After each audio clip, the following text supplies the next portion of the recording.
समाज में द्वेष भावना भी है। आपको जिम्मेदारी ईमानदारी से मैं तो ये द्वेष भावना की बात करते हैं साहब, ये उन लोगों को फैलाइए जो जात का सर्टिफिकेट बांटते हैं बैठकर।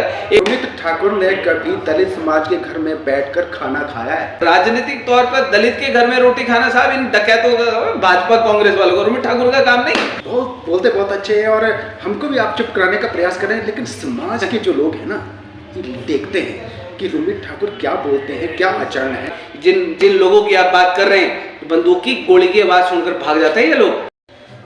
नमस्कार, मैं हूं सोमी प्रकाश मुवेटा और आज मेरे साथ एक ऐसे युवा हैं जिन्होंने इन दिनों राजनीतिक लोगों की नाक में दम कर रखा है। तरह तरह के आंदोलन करते रहते हैं, कहते हैं स्वर्ण समाज को इकट्ठा करना चाहता हूं और उनके हित की बात करूंगा।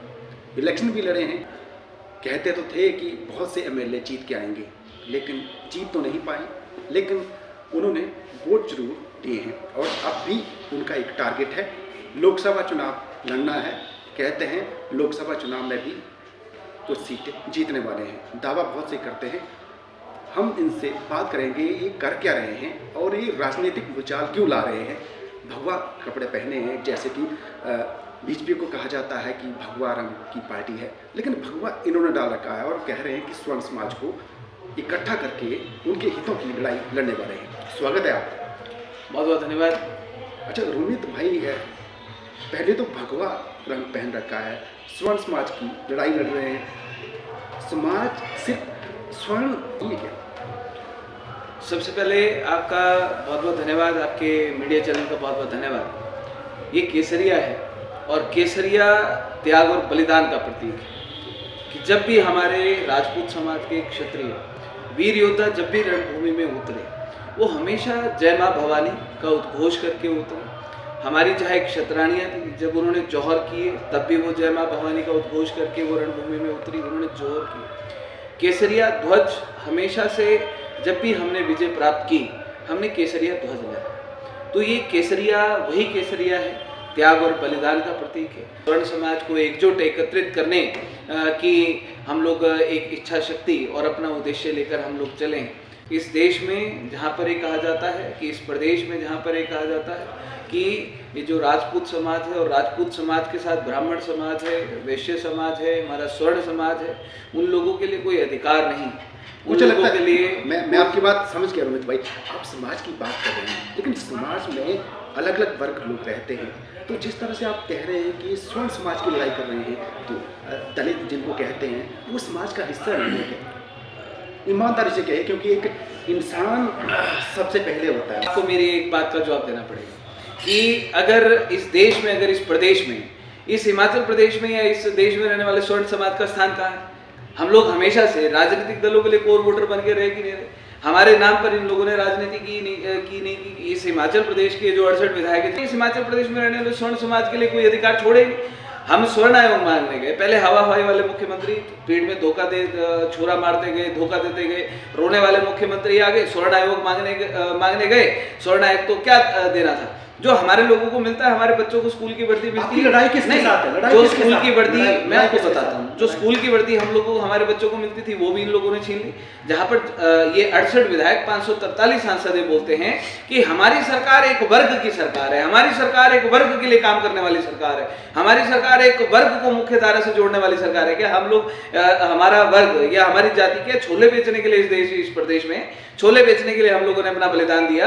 या इस देश में जहां पर ये कहा जाता है, जिस समाज के लिए कहा जाता है, जिस राजपूत क्षत्रिय समाज के लिए कहा जाता है कि भैया इन्होंने अपनी पीढ़ियों तक बलिदान कर दी, 8-8 साल 9-9 साल के बच्चे हम लोगों ने बलिदान कर दिए। साहब ऐसे थोड़ी कहा जाता था कि सर कटते थे, धड़ लड़ते थे। इसलिए कहा जाता था क्योंकि हम लोगों ने समर्पण दिया है और उस समर्पण के बदले में इन डकैतों ने हम लोगों को क्या दिया?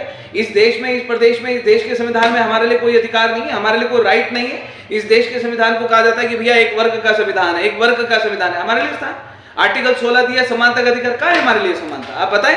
हमारा बच्चा 1000 रुपए देता है, इनका बच्चा 100 रुपए देता है। हमारे लिए बिना जांच, बिना गिरफ्तारी के हम लोगों की गिरफ्तारी होती है एक कागज के ऊपर। कहाँ है समानता साहब? बहुत बड़ी बात कही आपने, समानता की बात करते हैं, लेकिन एक बात तो ये भी है कि समाज में द्वेष भावना भी है। खिलाई किसने? खिलाई किसने? साहब आपको जिम्मेदारी, ईमानदारी से मैं ईमानदारी से द्वेष भावना, देखिए साहब, जहाँ पर हमारे वर्ग के हमारे मानते नहीं साहब, आपको बात सुननी पड़ेगी, आपको जवाब सुनना पड़ेगा। अगर आप द्वेष भावना की बात करते हैं साहब, हमने तो ना द्वेष भावना पाली ना हमने की इस देश के लिए। अगर महाराणा प्रताप या हमारे वीर सपूतों का नाम लिया जाता है, ऐसे लिया जाता, ऐसे उन्होंने एक वर्ग के लिए अपनी जान बलिदान कर दी। इस देश में अगर महाराणा प्रताप, शिवाजी महाराज, पृथ्वीराज चौहान, राणा संगा, बप्पा रावल, रानी झांसी की रानी पद्मावती, इन लोगों का नाम ऐसे लिए जाते हैं। हम लोगों ने एक जाति के लिए, अपने क्षत्रिय जाति के लिए तो अपने प्राणों की आहुति नहीं दी, हमने पूरे देश में रहने वाले हर धर्म, हर जाति, हर वर्ग के लिए अपने प्राणों का बलिदान दिया।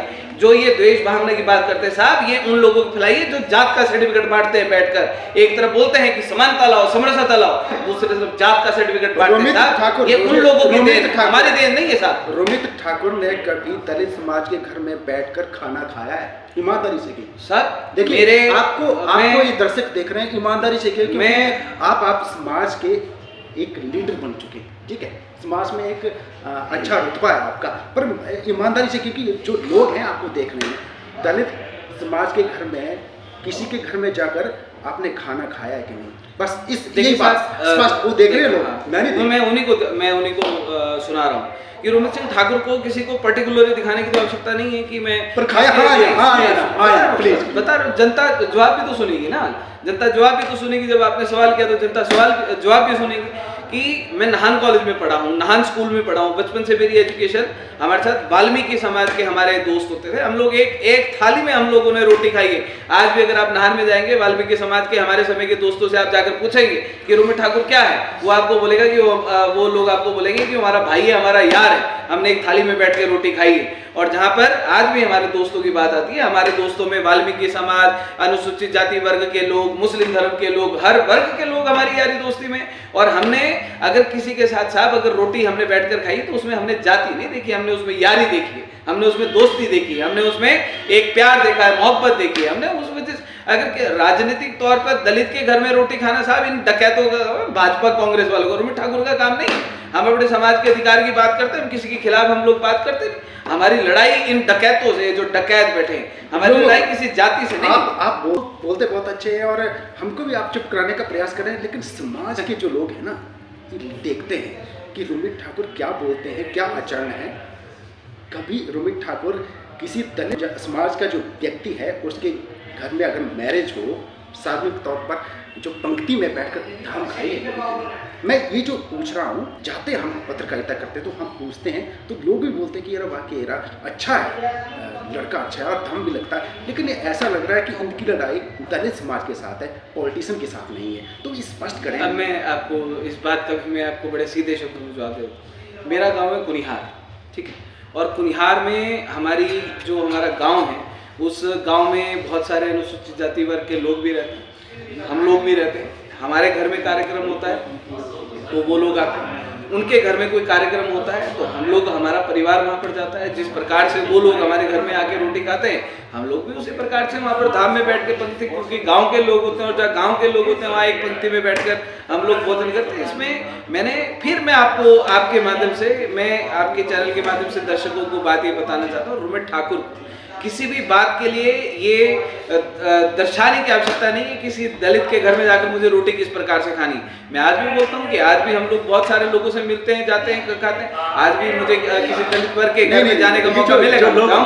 जो लोग देख रहे हैं ना, जैसे आप बात कर रहे हैं, ऐसा लग रहा है कि आप उनको नीचे दिखाने का प्रयास करें, क्योंकि मुझे प्रमाण देने की आवश्यकता नहीं है। मतलब मेरे हिसाब से जो आपका जवाब है ना, आपका जवाब बड़े लचीले भाव से देना चाहिए कि वो भी समाज के लोग हैं, वो भी हमारे भाई। नहीं देखिए, मैंने आपको बड़े सीधे शब्दों में एक बात बोली और मुझे नहीं लगता कि उससे, देखिए, लचीला शब्द होता है राजनीतिज्ञों। नहीं, पर मुझे लगता है सुनिए, जहाँ पर सीधे शब्दों की बात आती है वहाँ पर अगर हमारे समाज की, दलित समाज की बात आती है, मैंने तो सबसे पहले कहा कि मैं स्कूल में पढ़ा हूँ, मैं कॉलेज में पढ़ा हूँ, वाल्मीकि समाज के, वहाँ पर हमारे दोस्त हमारे साथ एक थाली में रोटी खाते हैं और एक थाली में रोटी खाई है। आज भी हम लोग मिलते हैं, तो आज भी हमारा वही प्यार प्रेम है, आज वही सारा सब कुछ है। दलित समाज के बहुत सारे, अनुसूचित जाति समाज के मतलब बहुत सारे ऐसे लोग हैं, मतलब जो मेरे मतलब जो बेस्ट फ्रेंड्स की सूची अगर आप देखते हैं, आप सबकी होगी, तो मेरी भी वही, और उस सूची में वो लोग भी आते हैं। और आज भी हम लोग इकट्ठे बैठ के हम लोग राष्ट्रीय देवभूमि पार्टी बनी है, राष्ट्रीय देवभूमि पार्टी जी, राष्ट्र है, जैसा आपने अच्छा वर्ड यूज किया है जी, देवभूमि क्षत्रिय संगठन है जी। तो इस पार्टी के दलित समाज के कितने लोग शामिल हैं सर? देखिए ये तो आपको स्पष्ट हिमाचल प्रदेश में इससे बड़ा उदाहरण क्या हो सकता है कि राष्ट्रीय देवभूमि पार्टी ने हिमाचल प्रदेश में 2022 की 29 सीटों में से 7 सीटों पर जो आरक्षित सीटें थी, उस आरक्षित सीटों के ऊपर चुनाव लड़ा है। इससे बड़ा उदाहरण क्या हो सकता है कि सबसे ज्यादा सीट वोट्स हमें आरक्षित वर्ग की सीट पर हम लोगों ने प्राप्त किए। इससे बड़ा उदाहरण राष्ट्रीय देवभूमि पार्टी का कुछ हो नहीं सकता। राष्ट्रीय देवभूमि पार्टी स्वर्ण समाज को इसलिए समर्पित है और वो लोग आज हमारा समर्थन इसलिए करते हैं। आज रोमित सिंह ठाकुर खुले मन से बोलता है मैं जात का राजपूत हूं, मैं अपने समाज की बात करता हूं, वो इसलिए आज हमारे पार्टी से वो चुनाव लड़ते हैं क्योंकि वो हमारी बातों से सहमति रखते हैं। वो ये बोलते हैं कि नहीं यार, ये बंदा बिल्कुल ठीक बोलता है, बात समानता की होनी चाहिए, सबके अधिकार, मान सम्मान, स्वाभिमान की बात होनी चाहिए, ये किसी के खिलाफ नहीं बोलता। और आज भी मैं किसी जाति के खिलाफ नहीं बोलता। रोमित ने बड़ी अच्छी बात करी है। रोमित ठाकुर, लोगों को ऐसा लग रहा था कि जो राष्ट्रीय देवभूमि पार्टी है, तो देवभूमि क्षेत्रीय संगठन, इसमें दलित लोग शामिल नहीं है, लोगों को लग रहा था, जैसा कि उन्होंने स्पष्ट किया है कि इस पार्टी में सभी। मैं आपको उदाहरण के साथ में हमने शव यात्रा निकाली, बहुत सारे दलित समाज के लोगों ने हमारे अकाउंट में पैसे भेजे समर्थन देने के लिए। हमको अपने घर से रोटी आई है, हमारे जब यात्रा में थे हम लोग, दलित समाज के परिवारों के घर से हमारे लिए रोटी आई और हम लोग वो सारी की सारी रोटी खाते थे। और आज भी जहां पर हम बात करते हैं, जब हम बात समानता की करते हैं, राष्ट्रीय देवभूमि पार्टी की जब स्वर्ण समाज को समर्पित बोलते हैं, इसलिए बोलते हैं क्योंकि वो लोग भी ये बात मानते हैं कि नहीं यार, आप लोगों के साथ अन्याय होता है, आप लोगों से 1000 रुपये ले जाते हैं, हमसे 100 रुपये ले जाता है, 90 वाले को घर में बैठाया जाता है, 19 नंबर वाले को नौकरी दी जाती है। वो लोग भी इस बात को समझते हैं, जो इंटेलिजेंट लोग हैं, जो समझदार लोग हैं, जो इस देश में, इस प्रदेश में भाईचारे की बात असल में करते हैं, दिल से बात करते हैं। जो सब दिखावे के लिए बात करेगा, जो राजनीति के लिए बात करेगा, जो दुकानें चलाने के लिए बात करेगा, उसमें हमारे लोग भी वैसे ही हैं, इनके लोग भी वैसे ही। और इस वर्ग में भी जो इनके दुकानदार हैं, हमारे वर्ग में भी बहुत सारे दुकानदार हैं, इनके वर्ग में भी बहुत सारे दुकानदार हैं, ठीक है। अनुसूचित जाति वर्ग के अधिकार की बात किसी भी इनके नेता भी नहीं करते। रोमित सिंह ठाकुर बात करता है राष्ट्रीय देवभूमि पार्टी के देवभूमि क्षेत्रीय संगठन के, आप इसमें पैम्फलेट में पढ़ेंगे, हमने इसमें मुद्दा डाला 4थे नंबर के ऊपर, क्रीमीलेयर। वो क्रीमीलेयर मुद्दा हमने इसलिए डाला कि अनुसूचित जाति वर्ग के में जो संपन्न परिवार है, आईएएस बन गया, एचएएस बन गया, आईपीएस बन गया, मंत्री बन गया, विधायक बन गया, सांसद बन गया, साहब सांसद के बच्चे को आरक्षण की क्या आवश्यकता? आरक्षण की आवश्यकता किसको है कि जो हमारा वो दलित, वो गरीब परिवार जिसके सर के ऊपर छत नहीं है, खाने के लिए रोटी नहीं है, पहनने के लिए कपड़ा नहीं है, उसको उस अधिकार की आवश्यकता। जरूरतमंद व्यक्ति को, जरूरतमंद जिसको बिल्कुल आर्थिक जो एक आईएएस बन गया साहब, एचएएस बन गया, वो मलाईदार तबका अपने समाज के अधिकारों के ऊपर डाके पे डाका मार रहा है। बड़ी बात इन्होंने कही है कि ये भी चाहते हैं कि जो जरूरतमंद है उस परिवार को आरक्षण जरूर मिलना चाहिए, लेकिन क्रीमीलेयर जो इन्होंने ये कहा कि जो दलित समाज के लोग अगर अपलिफ्ट हो चुके हैं, संपन्न हो चुके हैं, उनको लात मार के बाहर करना चाहिए, उनको जरूरत नहीं है। जरूरत उनको है जो वाकई ही नीडी है। तो मुझे लगता है कि ये इनकी बात का समर्थन होना चाहिए। अच्छा, एक बात तो आप मानते हैं, दलित समाज के साथ पहले भेदभाव तो होता रहा, मानते हैं इस बात को कि नहीं? साहब मैं तो नहीं मानता। वजह मेरे को अपने परदादा तक याद है। परदादा तक हम लोग अपने परिवार की हिस्ट्री देखते हैं, तो हमने कभी भी किसी भी ऐसे परिवार के साथ, हमारे ना परिवार ने, ना हमने ना कभी शोषण किया, ना हमारे बहुत सारे गांव में हमने ऐसे ऐसे लोग देखे हैं कि जब दलित समाज के जो लोग थे उनको ज़मीनें भी दी गई, उनको पैसा भी दिया गया, उनको सर के ऊपर, उनको सर ढकने के लिए उनको छत भी दी गई, उनको हर प्रकार से उनको संपन्नता हमारे लोगों द्वारा प्रदान की गई है, एक संरक्षण उन लोगों को दिया गया। हम कैसे मान लें? जो शोषण है, शोषण किया साहब मुगलों और अंग्रेजों ने, और जो इनके नेता, उनमें इतना दम नहीं, जिगरा नहीं कि मुगलों के खिलाफ बोल पाए। इनमें इतना दम नहीं है कि ये लोग अंग्रेजों के खिलाफ बोल पाए।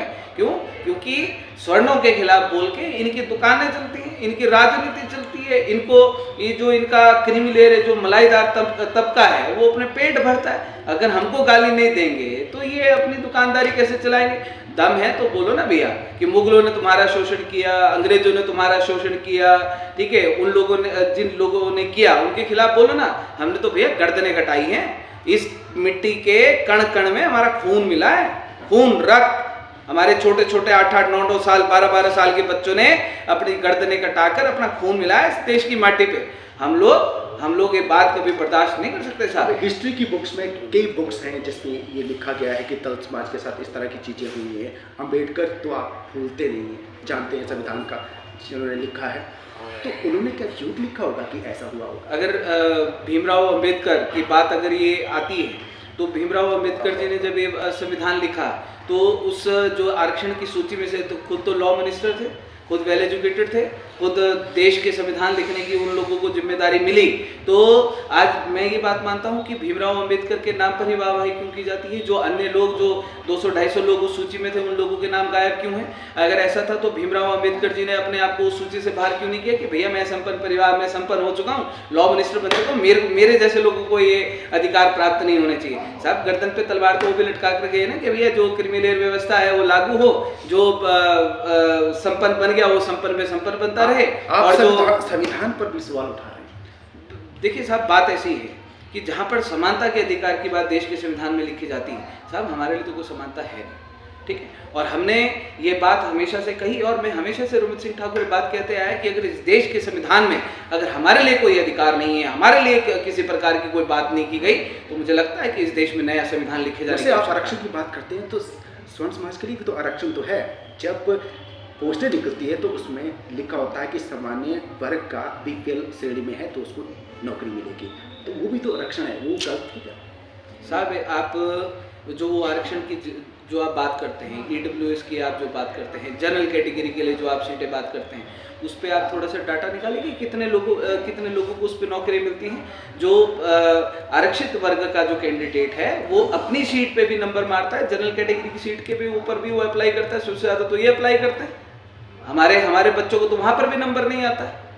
कितने सारे एग्जाम्पल आप इस हिमाचल प्रदेश में ऐसे देखेंगे कि जिन बच्चों को, जो अभी जैसे मैंने आपको बताया कि 63 नंबर का कट ऑफ गया, ठीक है, इनके 19 नंबर वाला असिस्टेंट प्रोफेसर हमारे जवाली का लड़का है, शर्मा परिवार से आता है, ठीक है, आज शास्त्री का खुद बेचारा पंडिताई का काम करता है। कारण जनरल सीट्स पर भी ये लोग अप्लाई करते हैं और अपनी सीट्स के ऊपर भी अप्लाई करते हैं। हमारे बच्चे तो आप देखो ना जरा जाके साहब कि उन लोगों के, उन बच्चों की हालत क्या। आपकी आरक्षण के खिलाफ लड़ाई है कि स्वर्ण समाज के हित की लड़ाई है, ये बताइए। जातिगत आरक्षण के खिलाफ लड़ाई डंके की चोट पर, ये जाति के नाम पर खत्म होना चाहिए, इकोनॉमिकल बेसिस पे मिलना चाहिए, जो गरीब परिवार है उसको इसका लाभ मिलना चाहिए।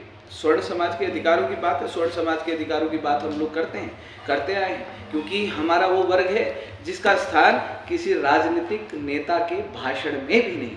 आप हिमाचल प्रदेश के कौन से नेता को आप बड़े भारी इस प्रदेश में कहा जाता है युवा मंत्री आ गए, ये आ गए, वो आ गए, और गरीब परिवार से उठकर मुख्यमंत्री आ गए, उनके भाषणों में जरा नाम देखना कि सामान्य वर्ग का कहीं पर नाम आता है? जहाँ पर बात करते हैं मुख्य धारा से जोड़ेंगे, हर वर्ग का सम्मान करेंगे, हर वर्ग को आगे लाएंगे, दलित, शोषित, पिछड़ा, अल्पसंख्यक, सामान्य वर्ग आउट। भाषणों में भी जिस वर्ग का स्थान नहीं है साहब, वो नहीं लड़ेगा तो क्या होगा? बिहार में हमारे वर्ग को, राजपूतों को 9.58 से 3% के ऊपर सरकारी आंकड़ों में लाकर खड़ा कर दिया, ब्राह्मणों को 7.25 से 2% के ऊपर लाकर खड़ा कर दिया। उनके साथ वहाँ पर अन्याय नहीं हुआ तो क्या हुआ? दूसरे वहाँ पर नारा दे दिया इन भाजपा कांग्रेस के डकैतों ने कि जिसकी जितनी संख्या बारी उसकी उतनी हिस्सेदारी। हाँ, इस देश में जिन लोगों ने समर्पण दिया, त्याग दिया, बलिदान किया, उसकी संख्या को तुम मिटा दोगे अपनी वोट बैंक की राजनीति के लिए। तुम दूसरे वर्ग को ऊपर उठाकर ये जो आरक्षण से तो वैसे देश बर्बाद है, इस देश को बर्बादी की तरफ ले जाने वाले नेता हैं, देश का भला करने वाले नहीं है साहब। जिस देश के नेताओं ने, जिस देश की सरकारों ने एक योग्य बच्चे की योग्यता के पांव में आरक्षण की बेड़ियां बांधी, 90 वाला घर में बैठा, 40 वाला कुर्सी पे बैठा दिया, ये देश को आगे बढ़ाने की जो ये बात करते हैं। ठीक है, आप तर्क से बात कर रहे हैं, लेकिन ऐसा भी नहीं है कि दलित समाज के 100% लोग जो है निखित हो। निखित समझते हैं ना, इंटेलिजेंट तो वहाँ से भी होंगे साहब, मैंने तो इस बात से मना ही नहीं किया। लेकिन अगर वो इंटेलिजेंट है तो अगर वो इंटेलिजेंट हैं तो मैदान में बराबर दौड़ने का दम रखें, जाति के सर्टिफिकेट को छोड़ने का दम रखें। योग्यता तब है साहब, योग्यता उसको नहीं कहा जाता कि आप दौड़ रहे हैं जी, मैं तेज दौड़ रहा हूं, लेकिन हाथ में सर्टिफिकेट पकड़ के दौड़ रहा हूं। जाति का सर्टिफिकेट छोड़कर भागो, मुकाबला करो, जीत का सेहरा जिस दिन बंधेगा उस दिन बिना सर्टिफिकेट के उस दिन हम मानेंगे कि योग्य। सुना है आपके जो समाज के लोग हैं, ठीक है आरक्षण की बात कर रहे हैं, लेकिन फौजी कितने हैं वहाँ पर? तो बिना उसके वहाँ पर तो अच्छा मैदान खुला है, वहाँ पर तो आरक्षण नहीं है उतना। सबसे बड़ी जो पैरा फोर्स है, किस नाम से? बिल्कुल है। किस नाम से? इस देश में अगर राष्ट्रपति के अंगरक्षक बनते, कौन बनते सर? ना वो तो ठीक है, कौन बनते सर? नहीं बताओ मेरे को, कौन बनते हैं?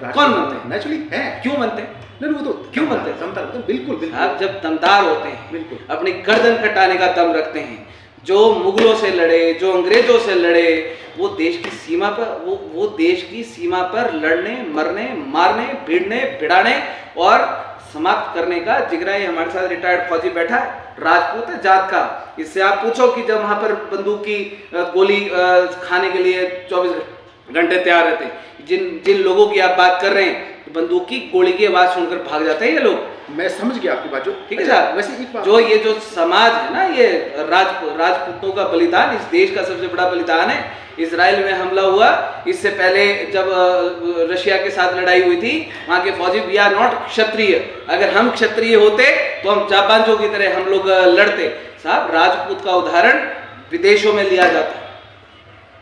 वैसे मैं आप समाज की बात तो ठीक है, लेकिन स्वर्ण समाज ही क्यों, मतलब सभी समाज के वर्ग की क्यों नहीं कर रहे बात आज? वैसे करूंगा जिस दिन मेरा कुनबा इकट्ठा हो गया उस दिन करूंगा।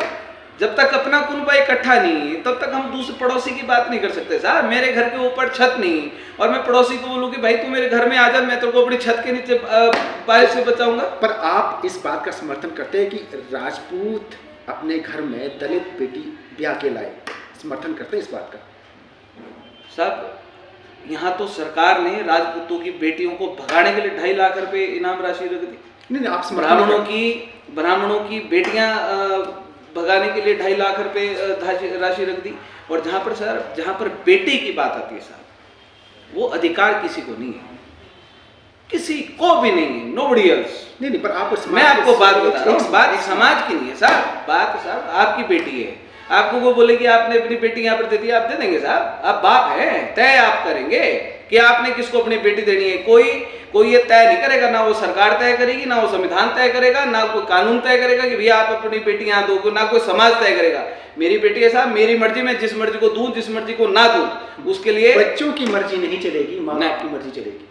बात साहब बच्चों की मर्जी चाहे माँ बाप की मर्जी सर। बाप, मैं अगर एक बेटी का बाप, नहीं साहब आप इंटेलेक्चुअल जवाब दे रहे हैं। नहीं मैं नहीं करता।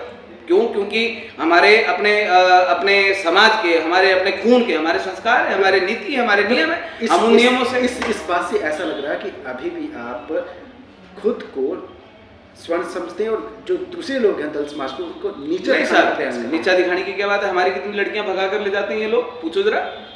कितनी सरकार 2-2-2.5 लाख रुपए इनको इनाम देती है, मोटिवेशनल अमाउंट देती है, ठीक है। वहां जहां पर बात बेटी की है वहां पर चाहे कोई जो मर्जी माइका लाल आ जाए, हमारी बेटी का फैसला नहीं करेगा। ये बात कभी शिमला में भी हुई थी, हमने वहां पर भी बोला कि किसी कोई अधिकार नहीं हमारी बेटी का फैसला करेगा, और किसी को भी अधिकार नहीं है। मतलब ना राजपूत का लड़का ना तो दलित बेटी ब्याहेगा, ना की लड़की आपके घर में आएगी। देखिए साहब बात ऐसी है कि जहाँ पर आज की तो नई जनरेशन है, जहाँ पर उनकी मर्जी है, जहाँ पर वो आपसी उनकी म्यूचुअल अंडरस्टैंडिंग है, वहाँ पर उनकी म्यूचुअल अंडरस्टैंडिंग है। लेकिन अगर कोई फोर्सफुली ये तय करेगा, नहीं, जहाँ पर फोर्सफुली ये तय होगा कि भैया आप इनकी लड़की लाओगे, आपने लड़की दोगे, साहब किसी को अधिकार नहीं है। जो करते हैं वो देखिए साहब खून होता है, जो अपने खून से बाहर जाता है, ठीक है, तो आप समझ सकते हैं, ठीक है। तो रोमित जी से मैंने बड़े विवाद तरीके से बात की है, यहाँ पर व्यक्तिगत कुछ नहीं था। हम ये चाह रहे थे कि जो छवि है समाज में इनके प्रति, या फिर जो लोग जानना चाहते हैं कि रोमित ठाकुर क्या है, अच्छे हैं, जिस तरह से मैं समझ पाया हूँ, क्योंकि कई बहुत के मैं इंटरव्यू करता रहता हूँ, इनका भी इंटरव्यू किया है, लेकिन इनके माइंड में यही है, इनको ये लगता है कि स्वर्ण समाज को आरक्षण नहीं मिलता है, जिसकी वजह से दिक्कत रहती है। उनको ये लगता है कि आर्थिक आधार पर आरक्षण मिलना चाहिए ताकि सबको आगे बढ़ने का मौका मिल सके। देखिए, हम आरक्षण मांगने की बात नहीं करते, हम सबके लिए, हम पहले भी जब सबके लिए समान लड़े, आज हम भी सबके लिए समान लड़ रहे। हमें बोलते हैं कि भैया जो मर्जी है ग्राउंड में एक बराबर दौड़ने दो, एक बराबर एक दूसरे का मुकाबला करने दो, लेकिन हाथ में जाति का सर्टिफिकेट अगर पकड़वा कर दौड़ाओगे, वो इस देश के युवा के साथ अन्याय है।